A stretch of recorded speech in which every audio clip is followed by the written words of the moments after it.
Bismillahirrahmanirrahim. Assalamualaikum warahmatullahi wabarakatuh.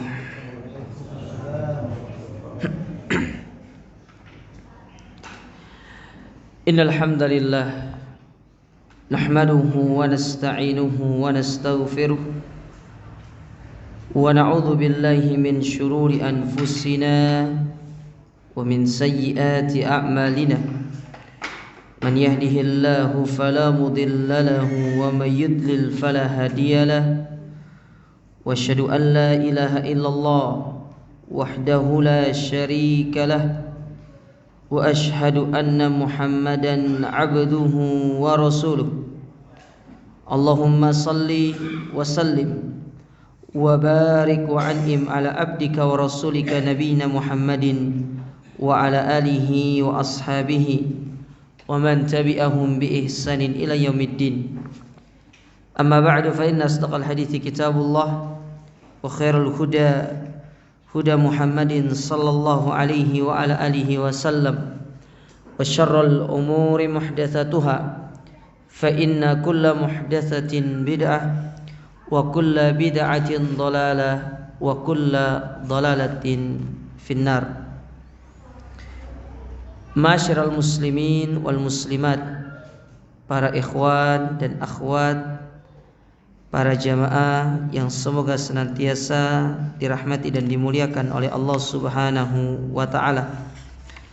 Alhamdulillah, kita bersyukur kepada Allah Azza wa Jalla di kesempatan malam hari yang berbahagia ini, dengan taufik, hidayah, inayah serta pertolongan dari Allah Azza wa Jal, kita kembali dikumpulkan di tempat ini, di salah satu rumah dari rumah-rumahnya, di salah satu taman di antara taman-taman surga yang ada di dunia.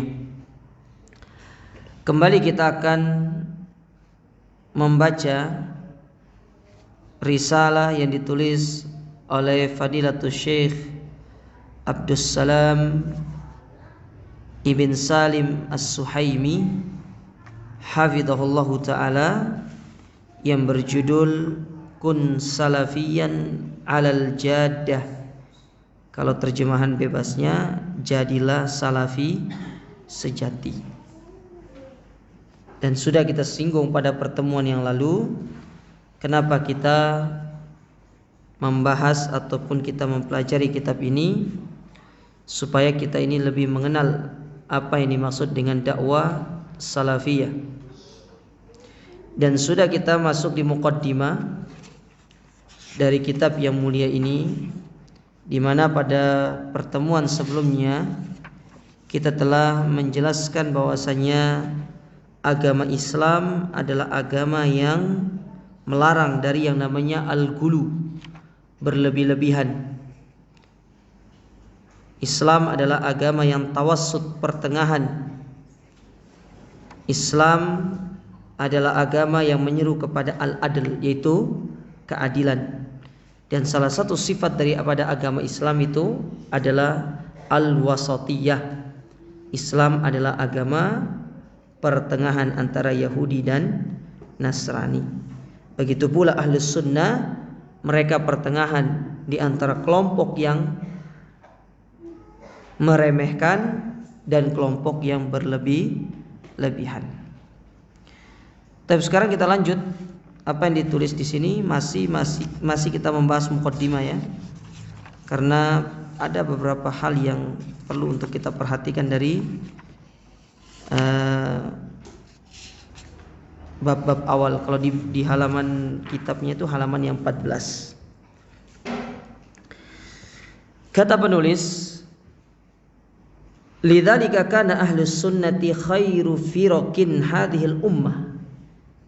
Oleh karena itu, ahlus sunnah merupakan kelompok yang terbaik dari kelompok-kelompok yang ada di dalam agama ini.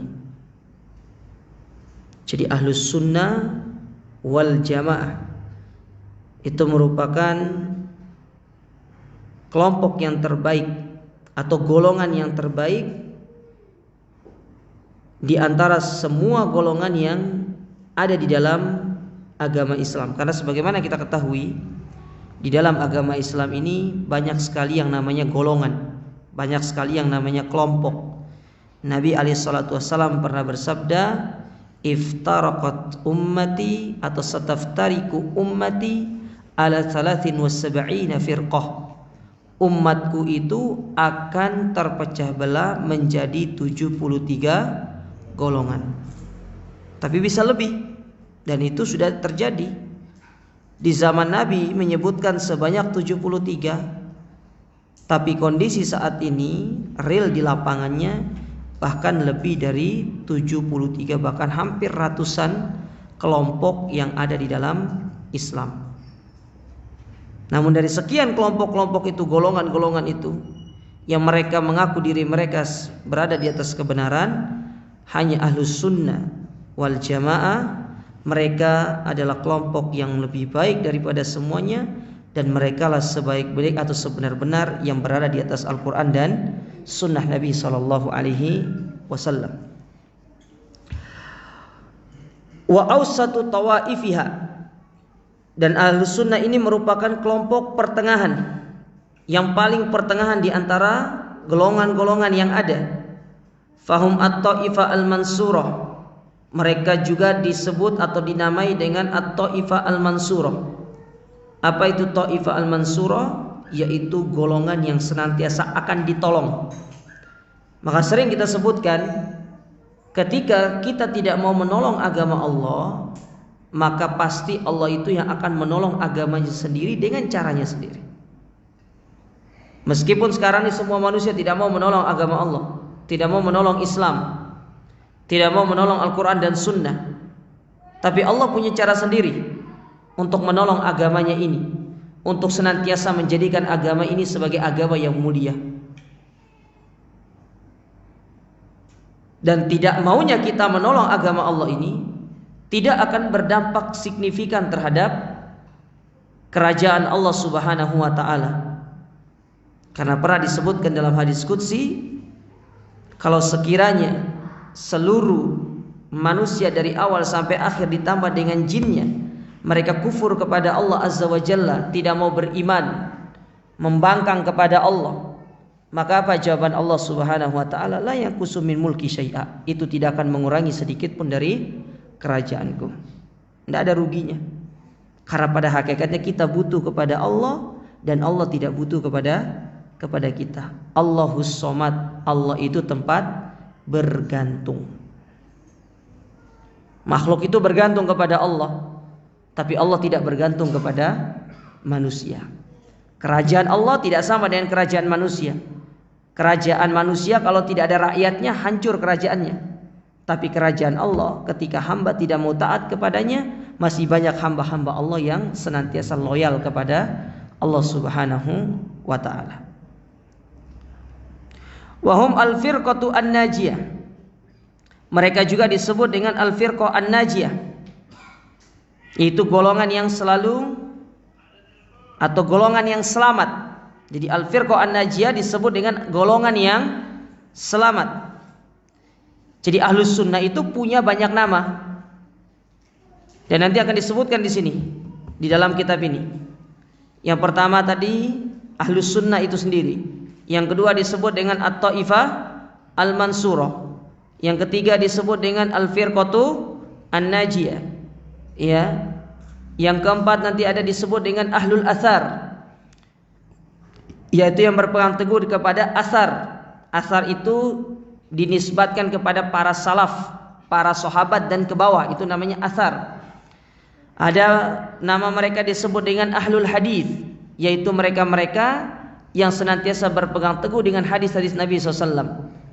Ada juga namanya al-ghuraba, ya. Jadi nama lain dari Ahlus Sunnah itu disebut dengan al-ghuraba, sebagaimana Nabi bersabda, badal islamu ghariban wa sayaudu ghariban kama bada'a fatuba lil ghuraba. Islam datang dari keterasingan dan akan kembali asing. Kalau dulu asingnya Islam itu di tengah orang-orang musyrikin, kalau sekarang asingnya Islam itu di tengah orang-orang Islam. Kenapa asing di tengah orang-orang Islam? karena banyaknya dari kaum muslimin yang tidak mau mempelajari tentang agamanya. Kalaupun mereka mempelajari tentang agamanya, mereka tidak mengambil pelajaran tersebut dari sumber yang benar, yaitu Al-Quran dan Sunnah, sesuai dengan pemahaman salaful ummah. Benar belajar Al-Quran, benar belajar Sunnah, tapi tidak sesuai dengan pemahaman salafus soleh. Mereka memahami dalil-dalil tersebut sesuai dengan apa yang mereka inginkan berdasarkan hawa nafsu mereka. Maka apa yang terjadi? Faudah, kekacauan, kerusakan di tengah umat. Ya, ketika mereka menafsirkan Al-Quran itu semaunya, menafsirkan hadis itu semaunya, yang terjadi adalah kerusakan di tengah-tengah manusia. Dan itu sudah benar disabdakan oleh Nabi SAW. Banyak sekarang itu para dai-dai yang menyeru kepada neraka jahanam, ad-duat ala abwabi jahannam. Mereka ditanya tentang urusan agama, mereka tidak punya ilmu, tapi mereka berani berfatwa, maka mereka sesat dan menyesatkan. Makanya hati-hati jamaah. Ya, dilarang kita ini untuk sembarangan di dalam memberikan fatwa dalam urusan agama, karena itu berbahaya, karena taruhannya surga atau neraka. Nah, itu nama-nama dari Ahlus Sunnah. Ada juga disebut dengan Salafi. Ya, itu salaf, karena kita menisbatkan diri kita kepada orang-orang salaf terdahulu, yaitu generasi yang terdahulu. Salaf itu artinya generasi yang terdahulu. Makanya diikat, ada namanya salafus soleh, karena salaf itu terbagi dua, ada yang tidak baik, ada yang baik. Kita menisbatkan diri kita kepada generasi-generasi terdahulu yang mereka adalah orang-orang baik, ya, bukan kepada orang-orang yang tidak baik. Karena ada salaf yang tidak baik. Mana contoh salaf yang tidak baik? Seperti Abu Jahal, Abu Lahab, itu salaf, tapi salaf yang tidak baik. Ya, seperti Dzul Khuwaisirah, itu salaf yang tidak baik. Tapi kalau kita berbicara salafus soleh, salaf yang baik, tentu seperti para sahabat Abu Bakar, Umar, Utsman, Ali, dan yang semisalnya dari kalangan para sahabat Nabi alaihi salatu wassalam. Nanti akan dibahas nanti terkait nama itu. Saya menyebutkan secara ringkas saja. Wa hum kama qala Syekhul Islam Ibnu Taimiyah rahimahullah. Sebagaimana mereka ini pernah disebutkan oleh Imam Ibnu Taimiyah di dalam kitab beliau Majmu' Fatawa pada juz yang keempat halaman 140, kata Imam Ibnu Taimiyah rahimahullah, wasatu fin nihal kama anna millatul islami wasatun fil mihal. Ahlus sunnah itu adalah golongan pertengahan di antara golongan-golongan yang ada di tengah-tengah kaum muslimin. Dan sudah kita kasih contoh pada pertemuan sebelumnya, mana contoh Ahlus Sunnah itu pertengahan di antara kelompok-kelompok yang ada, seperti di dalam menyikapi pelaku dosa besar. Kita pertengahan antara orang Khawarij dengan orang Mu'tazilah. Khawarij mengatakan pelaku dosa besar itu kafir, keluar dari Islam. Sementara orang Mu'tazilah mengatakan pelaku dosa besar atau Murji'ah, pelaku dosa besar itu tidak kafir dan dosa itu tidak berpengaruh kepada iman. Tidak ada pengaruhnya terhadap iman. Ya, meskipun mereka melakukan kemaksiatan, melakukan dosa besar yang besar, tetap keimanan mereka itu stagnan, tidak berubah-ubah, tidak berpindah-pindah. Karena amal itu, karena perbuatan atau amal itu atau perbuatan dosa itu tidak mempengaruhi dari iman. Tapi Ahlus Sunnah mengatakan pelaku dosa besar itu tidak kafir, mereka tidak keluar dari Islam, dan dosa besar itu berpengaruh terhadap keimanan. Kalaupun nanti di akhirat, maka dia tahta masyiatillah, di bawah kehendak Allah.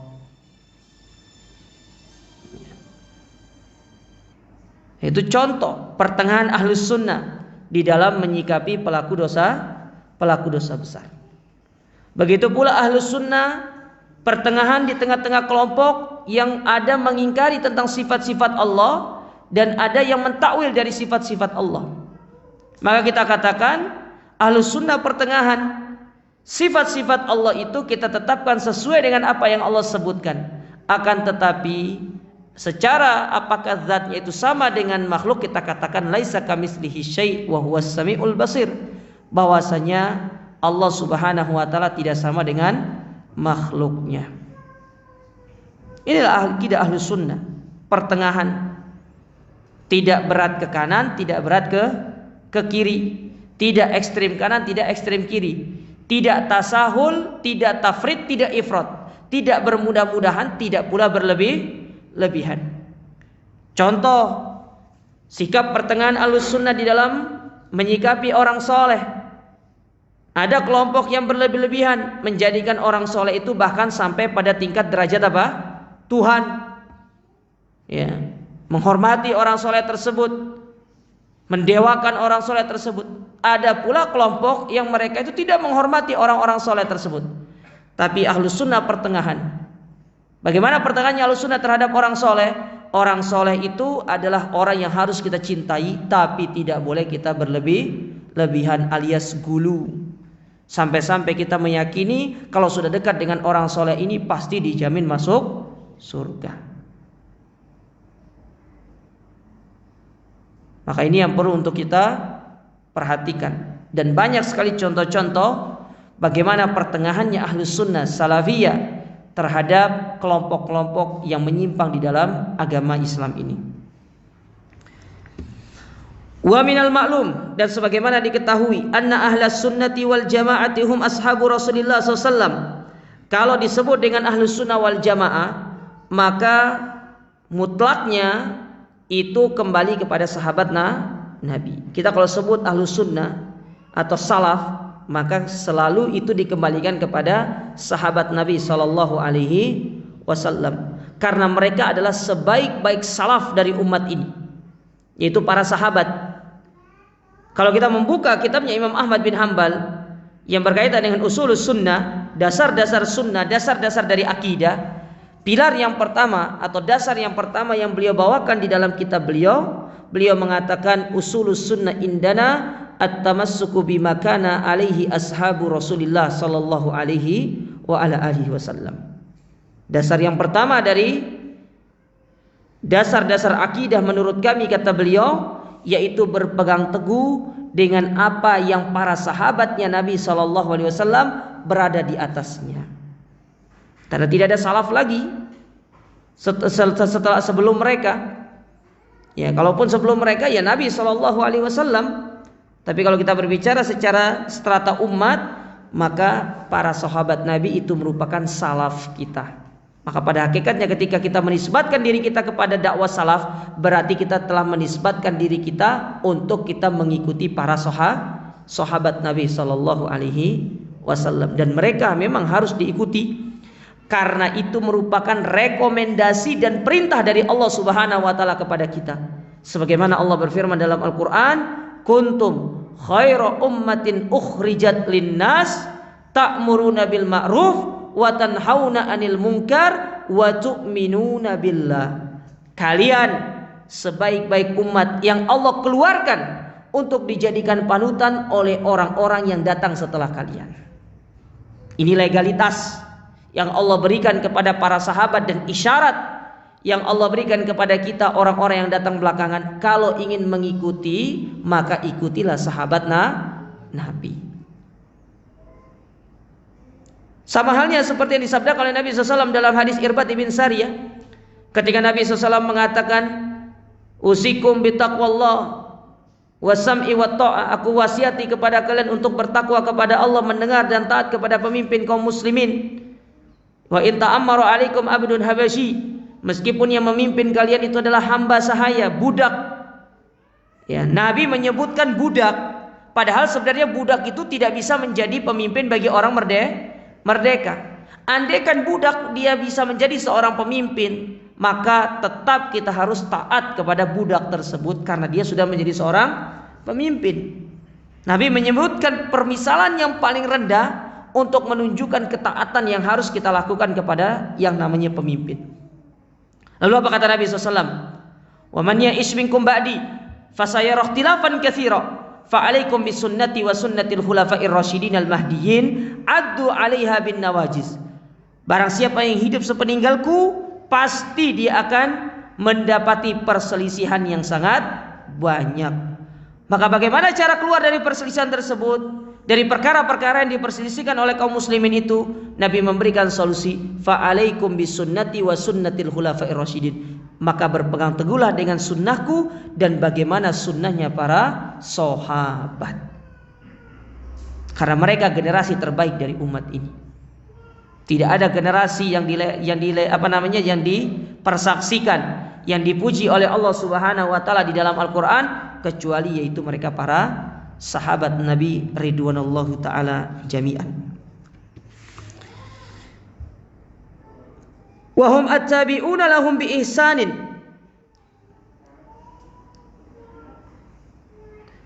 Dan mereka adalah orang-orang yang harus kita ikuti dengan baik. Bagaimana dengan baik maksudnya? Kita mengikuti akidahnya, kita melalui jalannya, ya, mengikuti manhajnya, itu mengikuti dengan baik. Mengamalkan agama yang mulia ini. Bagaimana mereka mengamalkan agama ini? Wa man sara ala manhajihim wa salaka tariqatahum ila yaumiddin wa lam yatasamma ahlus sunnati wal jamaah bihadzal ism ahlus sunnah wal jamaah illa ba'da ma dhaharatil bidah. Yang mana kita itu diperintahkan untuk mengikuti jalan mereka, manhaj mereka, metode mereka di dalam beragama. Kemudian kita meniti bagaimana jalan mereka di dalam mereka mempraktikkan agama ini sampai hari kiamat. Itulah kewajiban kita. Mengikuti para sahabat, mengikuti apa yang telah dicontohkan oleh mereka, bagaimana mereka mempraktikkan agama yang mulia ini. Oleh karenanya Abdullah bin Mas'ud radhiyallahu taala anhu, beliau pernah mengatakan di dalam sebuah ungkapannya, beliau mengatakan apa? Man kana minkum muta'assiyan falyata'assa biman qad mat. Atau dalam riwayat yang lain, man kana minkum mustannan falyastanna biman qad mat. Barang siapa di antara kalian yang mencari panutan, mencari suri tauladan, maka ambillah panutan itu dari orang-orang yang sudah meninggal, yaitu para sahabat. Ya. Para sahabat. Kenapa demikian? Fa innal hayya la tu'manu minal fitan. Karena sesungguhnya orang yang masih hidup tidak akan selamat dari yang namanya fitnah. Selama kita hidup di atas muka bumi ini, selama itu pula kita berpotensi untuk terkena fitnah. Baik itu fitnatus syahwat, lebih-lebih fitnatu asyubuhat. Syahwat disebabkan karena kita mengikuti hawa nafsu kita, disebabkan karena kita dikuasai oleh jiwa kita sehingga kita tidak bisa mengontrol jiwa kita. Syubhat disebabkan karena banyaknya pemikiran-pemikiran doktrinisasi keagamaan yang menyebabkan kita menyimpang dari Al-Quran dan Sunnah. Seperti yang tempo hari terjadi, masalah bagaimana mensikapi perayaan Hari Raya Natal. Mereka mengatakan hukum asal memberikan perayaan ucapan selamat itu bukan masuk ke dalam bab akidah. Ini contoh doktrin yang disematkan kepada kaum muslimin. Bagi orang awam itu dianggap sebagai hal yang biasa. Tapi kalau kita orang-orang yang sudah mengerti akan akidah yang benar, manhaj yang benar dalam beragama, maka ucapan tersebut merupakan ucapan yang keliru dan bahkan bisa jadi terjatuh ke dalam ucapan yang fatal yang menyebabkan kaum muslimin bisa tersesat sejauh-jauhnya. Tidak akan pernah selamat dari yang namanya fitnah, kecuali kalau kita sudah meninggal dunia.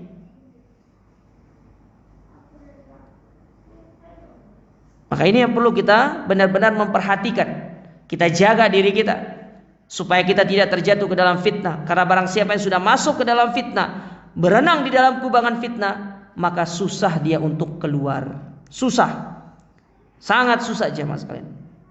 Maka jangan sekali-kali kita mendekati fitnah. Bahaya fitnah itu. Ya, kita ini suka untuk mendekati yang namanya fitnah tersebut dengan anggapan kita bisa menyelesaikan atau kita bisa menepis fitnah itu. Namun apa yang terjadi? Bukan malah kita bisa menepisnya, tapi justru kita menjadi pengekor dari fitnah tersebut. Dan ini sangat berbahaya. Jauhi yang namanya fitnah tersebut. Nah, inilah para sahabat.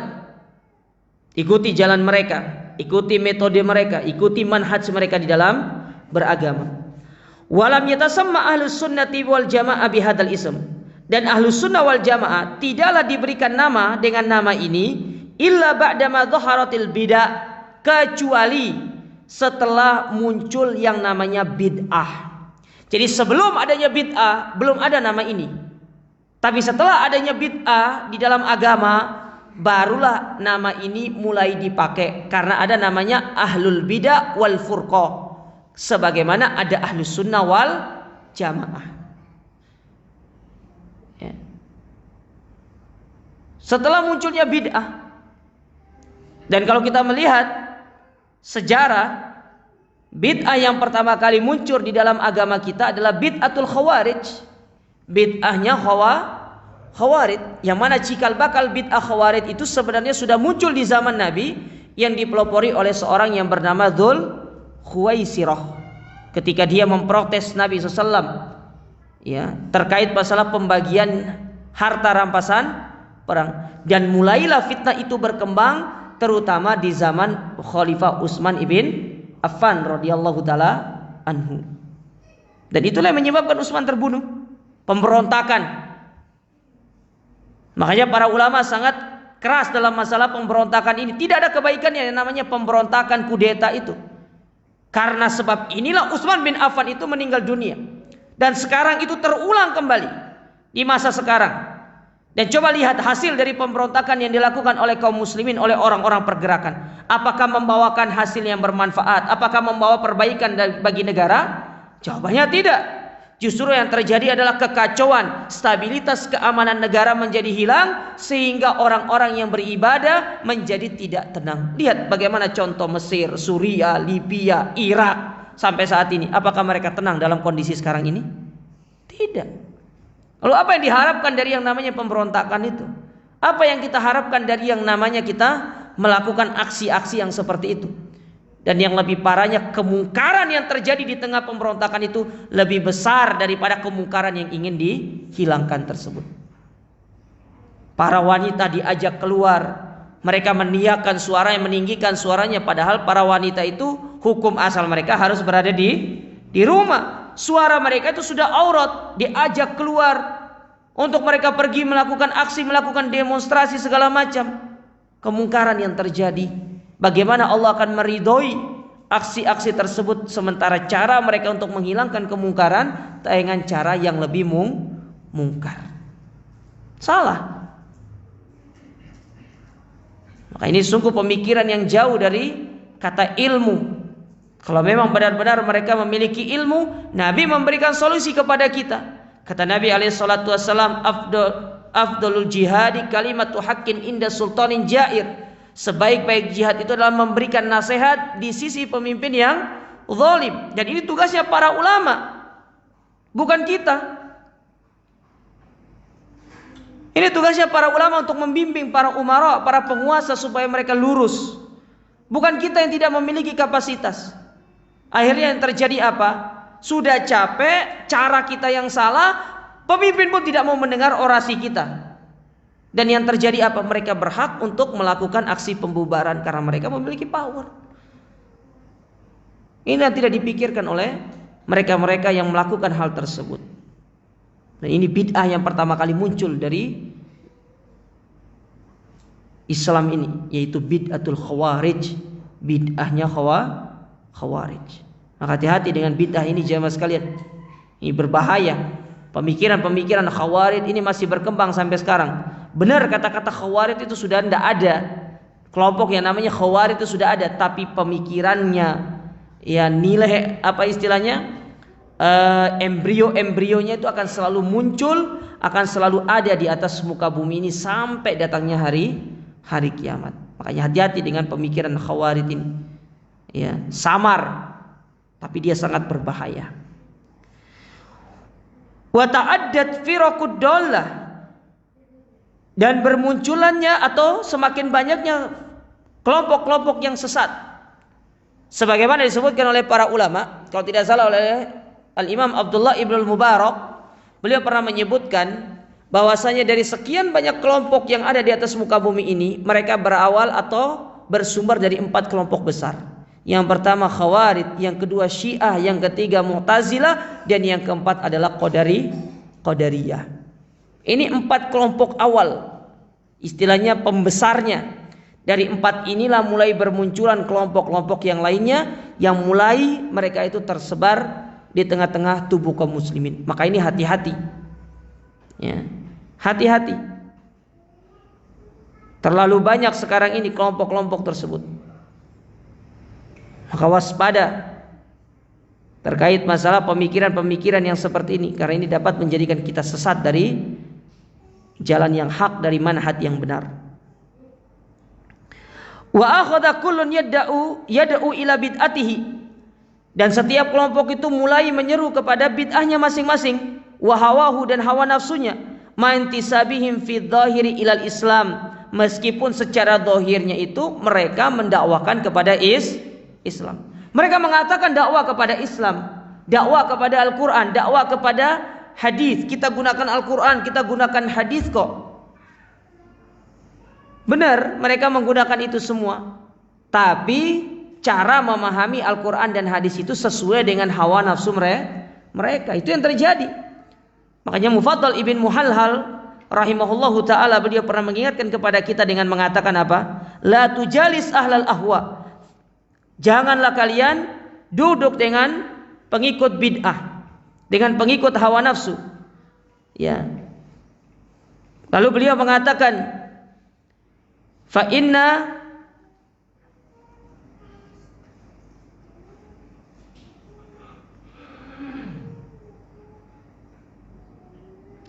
lalu beliau mengatakan, idza jalasta ilaihi yuhadditsuka bi bid'atihi hadda bi bid'atihi haddartahu. Karena tatkala kalian duduk bersama mereka, lalu mereka menceritakan tentang kebid'ahannya, lalu mereka menceritakan tentang ini loh penyimpangan-penyimpangan kami, menyebutkan tentang bagaimana mereka memahami itu secara langsung kepada kita, maka niscaya kita akan lari dari mereka, dan pasti kita akan kabur dari mereka. Tapi apa yang mereka lakukan? Fa innahu yuhadditsuka bi ahadithi sunnah fi buduwi majlisihi. Tapi yang mereka lakukan adalah menggunakan, ya, Al-Quran, sunnah, bahkan menggunakan khutbatul hajah di awal-awal kajian mereka, dalam rangka untuk menarik simpati orang-orang yang hadir di majelis tersebut. Sehingga banyak kita dapati orang-orang yang berasumsi, oh itu kajiannya kajian sunnah kok. Kenapa? Buktinya mereka mengawali khutbah kajiannya dengan mengucapkan innal hamdalillah. Hampir semua orang menggunakan fa inna asdaqal hadithi kitabullah. Hampir semua orang pakai itu sekarang. Tapi bukan masalah menggunakan itunya, tapi lihat kepada hakikatnya. Casing boleh sama, tapi hakikat yang berbeda. Secara pemikiran pasti akan berbeda. Nah, ini yang perlu dipahami jamaah sekalian, ya, karena ini berbahaya. Secara zahir sama-sama muslim, makanya coba lihat yang terjadi. Banyak dari aparat kita itu, ya, menganggap kalau yang berjenggot, celana cingkrang pasti teroris. Secara zahir sama atau tidak? Sama. Tapi yang membedakan adalah secara pemikiran, akidah dan manhaj. Itulah yang membedakan kita, ya. Nah, ini yang terjadi di tengah-tengah kita sekalian, ya. Maka jangan melihat kepada casingnya.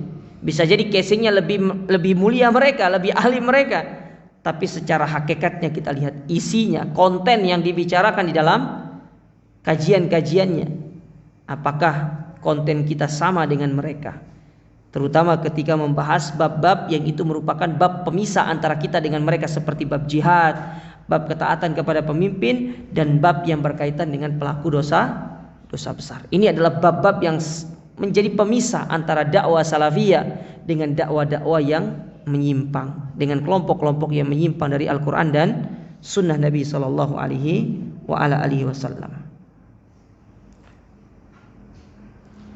Kemudian disebutkan di sini,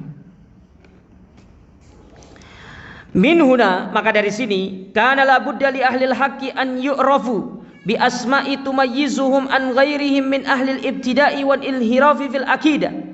Maka seharusnya bagi mereka-mereka yang berpegang teguh dengan kebenaran untuk mereka itu mengenal nama-nama ya dari dakwah ini dalam rangka untuk tumayyiz. Apa tumayyiz itu? Untuk membedakan antara kita ahlus sunnah yang benar-benar ahlus sunnah dengan mereka-mereka yaitu ahlul bidah dan ahlul inhiraf yang mereka pelaku bid'ah dan yang menyimpang dari akidah yang lurus. Fadhaharat hina idzin asma'uhum asy-syar'iyyah al-mustamiddah minan nususi asy-syar'iyyah. Maka kata beliau, di antara nama-nama yang masyhur bagi mereka dan ini diambil dari nas-nasnya syar'i, beliau mengatakan yang pertama adalah ahlus sunnah, yang kedua adalah ahlus sunnah wal jamaah, yang ketiga ada namanya ahlul al-firqah an-najiyah, yang keempat adalah at-taifah al-mansurah, yang kelima yaitu ahlul hadis wal asar, dan kita tambah satu as-salafiyah. Itu nama-namanya. Atau tambah lagi satu namanya al-ghuraba, mereka-mereka yang asing. Ustaz, bolehkah kita menisbatkan diri kita kepada nama-nama ini? Kita katakan boleh.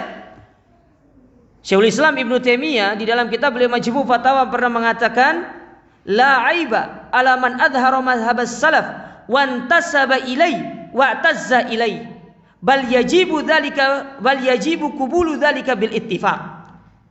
Fa inna madhhabas salaf illa alal haqqi.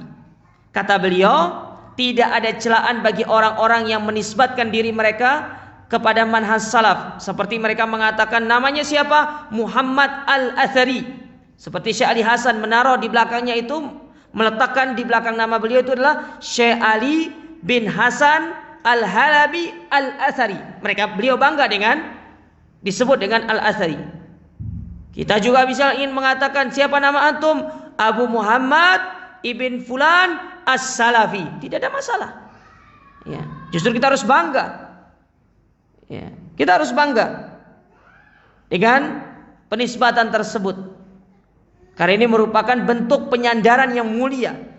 Kita bersandar kepada manhaj yang mulia. Kita bersandar kepada generasi yang mulia. Yang generasi-generasi tersebut dimuliakan oleh Allah Subhanahu wa ta'ala. Jadi tidak perlu khawatir. Tidak perlu sekarang ini pakai istilahnya kita main apa istilahnya? Gerilya-gerilyaan. Tidak perlu pakai sembunyi-sembunyian. Tunjukkan identitas kita. Di mana ngaji? Oh, saya ngaji di Toibah. Saya ngaji di sini. Saya ikut kajian salaf. Adapun orang itu pro atau kontra dengan kita, namanya manusia, pasti ada yang suka, pasti ada yang tidak. Tapi apa kata Imam Syafi'i? Ridhon nas goyatun la tudrok. Kita ngikut dakwah ini untuk mencari ridho manusia. Ridho manusia tidak akan pernah digapai selama-lamanya.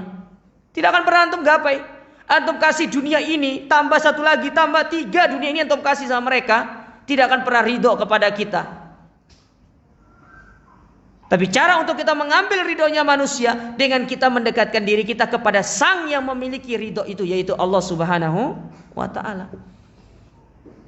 Jadi kita mengikuti dakwah ini bukan karena manusia ingin ridho sama kita, tapi kita ingin Allah yang ridho kepada kita. Kalau Allah sudah ridho kepada kita, Allah jadikan manusia-manusia yang ada di sekitar kita ridho sama kita. Tapi kalau kita berniat untuk mencari ridho manusia nggak didapat, ridho Allah pun justru tidak didapat lagi. Parah sudah. Maka mengikuti dakwah ini bukan dalam rangka untuk kita mencari ridho manusia. Bukan dalam rangka untuk kita mendapatkan sanjungan dari manusia, bukan. Semata-mata ingin kita mencari ridho Allah, karena ini adalah dakwah yang hak. Ya, celaan, cacian, makian itu sudah hal yang lumrah, sunnatullah. Kalau andai kata orang yang berpegang teguh dengan kebenaran tidak diusik, tidak dicaci, tidak dimaki, tidak dibuli, tidak disakiti, Nabi Muhammad yang paling utama untuk tidak disakiti. Tapi nyatanya beliau diusir dari Mekah menuju Madinah. Apa karena beliau melakukan kekerasan? Tidak. Apa karena beliau mencuri? Beliau al-amin. Apa karena beliau pendusta? Tidak ada riwayatnya Nabi berdusta. Tapi kenapa beliau diusir? Karena beliau berada di atas kebenaran. Wajar. Karena itu sunnatullah. Orang yang berada di atas kebenaran itu sangat dekat dengan yang namanya ujian, cacian, makian. Kalau ada orang ikuti dakwah tapi tidak diuji, tapi tidak dicaci, tidak dimaki, tidak dibully, ya ngikuti dakwah yang hak tidak dicaci, tidak mungkin perlu dipertanyakan. Bisa jadi itu bukan dakwah yang hak. Apalagi kalau dakwah yang diikuti itu hanya sekedar ikut tren dan selera masyarakat. Yang penting masyarakat senang, dia bermain aman. Tidak boleh seperti itu. Yang hak kita katakan hak, yang batil kita katakan batil. Ya, bid'ah kita katakan bid'ah, yang sunnah kita katakan sunnah, yang syirik kita katakan syirik, yang tauhid kita katakan tauhid. Jelas, tegas, bukan keras. Dakwah salaf itu tidak keras, tapi tegas. Banyak orang yang mengira dakwah salaf itu keras. Keras dari mananya? Pernah gak kita mukul orang? Pernah gak kita ngusir orang keluar dari masjid? Yang ada kita diusir.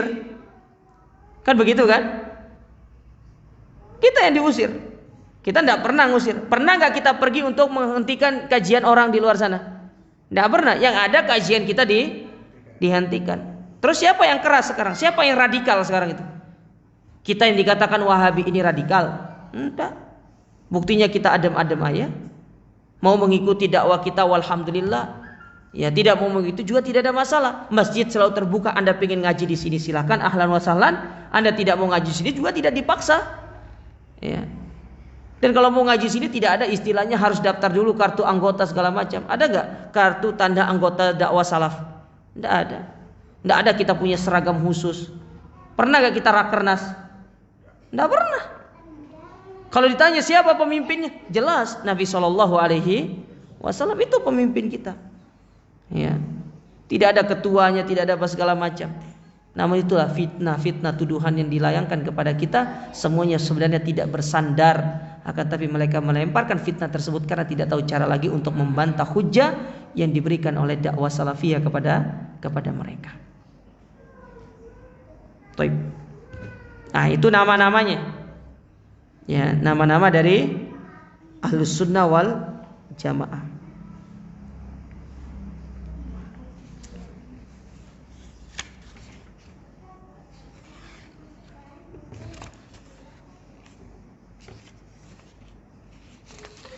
Taib, kemudian disebutkan lagi di sini. Waqad amarana Allahu bittiba'is sahabah, dan sungguh Allah telah memerintahkan kita untuk mengikuti para sahabat, waqtifa'u atharihim, dan kita mengikuti jejak mereka, wasuluki manhajihim, dan kita melalui atau mengikuti manhaj mereka, sebagaimana Allah Ta'ala berfirman dalam surat Luqman ayat yang ke-15, wattabi sabila man anaba ilai, ikutilah jalan orang-orang yang senantiasa kembali kepadaku. Siapa yang senantiasa kembali kepada Allah? Yaitu para sahabat. Maksudnya senantiasa bertobat sama Allah. Nggak kayak kita, tobatnya pakai delay. Ya, tobat itu nggak boleh delay, nggak boleh ditunda jamaah. Karena kalau kita tunda tobat kita, bisa jadi di saat kita menunda tobat, di saat itu ajal kematian datang, dan ini nggak bagus. Kata Imam Ad-Daqqa rahimahullahu ta'ala di dalam sebuah nasihat beliau pernah mengatakan, orang yang lupa akan kematian, salah satu indikasinya adalah dia suka menunda-nunda tobatnya. Ya. Suka menunda tobatnya. Makanya jangan pernah kita menunda-nunda tobat kita. Adzan terlebih dahulu, nanti kita lanjutkan sedikit.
Taib.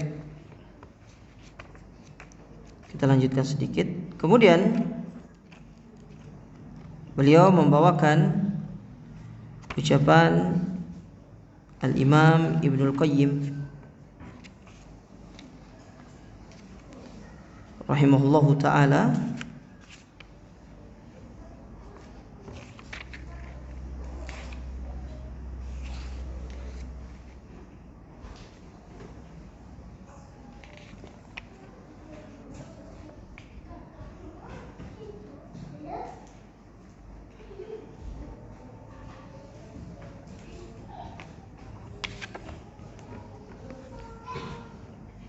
di dalam kitab beliau yang berjudul I'lamul Muwaqqi'in pada jilid yang keempat halaman 120.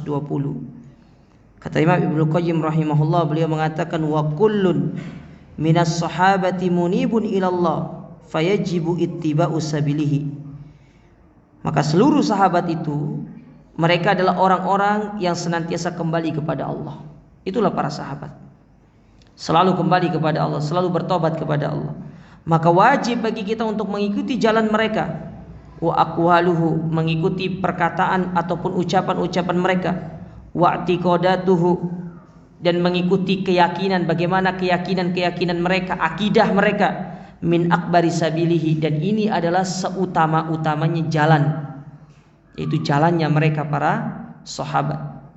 Wa dalilu ala annahum munibuna ilallah, adapun dalil yang menjelaskan kepada kita bahwasanya mereka adalah orang-orang yang senantiasa kembali bertobat kepada Allah.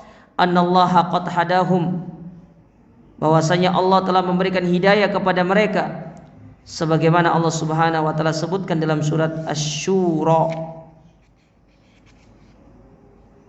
pada ayat yang ke-13. Kata Allah Ta'ala, wa yahdi ilaihi man yunib, dan Allah memberikan hidayah kepada jalan yang lurus itu bagi orang-orang yang senantiasa kembali kepada Allah, yaitu para sahabat.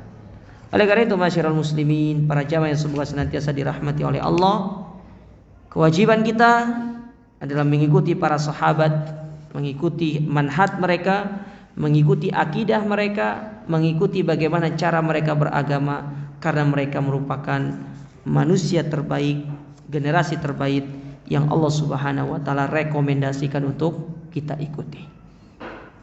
Tidak usah cari jalan yang lain, tidak usah cari manhaj yang lain, cukupkan diri kita dengan mengikuti mereka. Hada wallahu taala yang bisa saya sampaikan pada kesempatan yang berbahagia ini. Kurang lebihnya kami mohon maaf. Kita akhiri dengan doa kafaratul majlis. Subhanakallahumma rabbana wa bihamdika asyhadu an la ilaha illa anta astaghfiruka wa atubu ilaik. Wa sallallahu ala nabiyina Muhammad wa alihi wasallam wa akhiru da'wana alhamdulillahi rabbil alamin. Wassalamualaikum warahmatullahi wabarakatuh.